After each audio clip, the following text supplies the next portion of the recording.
All of you good morning. चलिए हम chemistry का टॉपिक देख रहे हैं, शून्य कोटि की अभिक्रिया। क्या देख रहे हैं? शून्य कोटि की अभिक्रिया, जीरो ऑर्डर रिएक्शंस, है ना। शून्य कोटि की अभिक्रिया, ये जो टॉपिक है ये मोस्ट आईएमपी है, मोस्ट आईएमपी टॉपिक है। ठीक है, चाहे हम ओल्ड सिलेबस के बारे में बात करें या न्यू सिलेबस के बारे में बात करें, ये क्वेश्चन जो है आता ही है ना। शून्य कोटि की अभिक्रिया से आप क्या समझते हैं समझाइए, इस तरह से प्रश्न आता है। ठीक है, यहाँ पर ध्यान रखेंगे, ये देखिए शून्य कोटि की अभिक्रिया में, शून्य कोटि की अभिक्रिया में क्या होता है? अभिक्रिया वेग अभिकारक की प्रारंभिक सांद्रता के शून्य घात के समानुपाती होता है। ठीक है, अभिक्रिया वेग, ये देखिए सपोज कोई अभिक्रिया जो है शून्य कोटि की अभिक्रिया है, तो यहाँ पर देखिए ए क्या है आपके पास? अभिकारक है, रिएक्टेंट है, और बी क्या है आपका? प्रोडक्ट है। ठीक है, उत्पाद है। अभिकारक से हमको क्या मिलेगा? उत्पाद मिलेगा। अब हम देखिए पिछले टॉपिक में हम पढ़ चुके हैं अभिक्रिया दर minus D upon D T. Minus किसको शो करता है? अभिकारक की मात्रा में, सांद्रता में कमी को माइनस, है ना। माइनस किसको शो करता है ना। अब इसको क्या करेंगे, इसमें बोला गया है कि शून्य घात के क्या होता है? अभिक्रिया दर जो है अभिकारक की प्रारंभिक सांद्रता के शून्य घात के समानुपाती होता है। तो ये हम क्या कर दिए देखिए, है ना, minus D A upon D T proportional to क्या? डायरेक्टली प्रोपोर्शनल क्या हो गया? ठीक है, ए टू द पावर 0। अब यहाँ से देखिए इसी में से हम प्रोपोर्शनल साइन हटाएंगे तो एक कांस्टेंट वैल्यू लगेगा के। ठीक है, प्रोपोर्शनल साइन हटाएंगे तो क्या लग जाएगा? कांस्टेंट वैल्यू के। अब यहाँ पर देखिए, अब हम ये जानते हैं कि भाई एक्सपोनेंट का जो फार्मूला होता है ए टू द पावर 0 मीन्स होता है 1।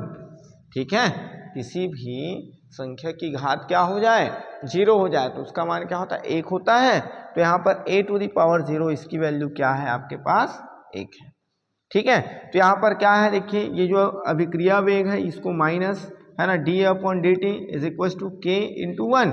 अब यहाँ पर क्या करेंगे देखिए, के का मल्टीप्लाई 1 से करेंगे तो के ही आएगा, और इस माइनस को यहाँ पर, ये बुक में मिस्टेक है, यहाँ माइनस आएगा। ठीक है, तो यहाँ पर टी को डी टी को क्या कर दिए? ट्रांसफर कर दिए। ट्रांसफर किए तो किसके साथ मल्टीप्लाई में आ गया? वो के साथ। यहाँ भी माइनस आएगा। अब यहाँ पर क्या करेंगे देखिए, दोनों पक्षों का समाकलन करेंगे। दोनों पक्षों का क्या करेंगे? समाकलन।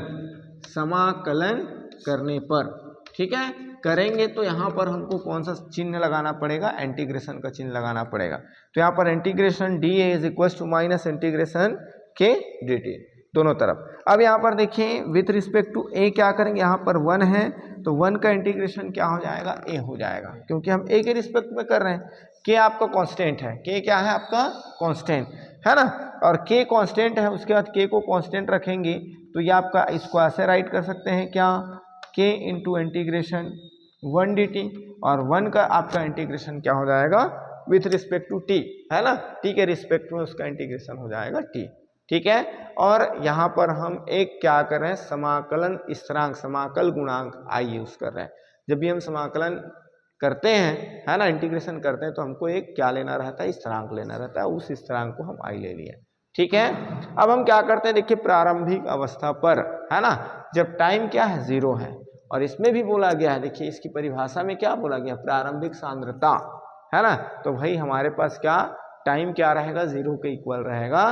तो यहाँ पर ए इज इक्वल टू क्या हो जाएगा? प्रारंभिक सांद्रता जो है अभिकारक की प्रारंभिक सांद्रता ए नॉट, है ना। तब इन मानों को हम इस समीकरण 1 में रखेंगे तो ए के जगह हमको क्या रखना पड़ेगा? ए नॉट। तो यहाँ पर क्या हो जाएगा देखिए, ए नॉट इज इक्वल टू के, है ना, यहाँ पर माइनस के आएगा, माइनस के इंटू टी की वैल्यू हम क्या पुट करेंगे? 0 प्लस आई।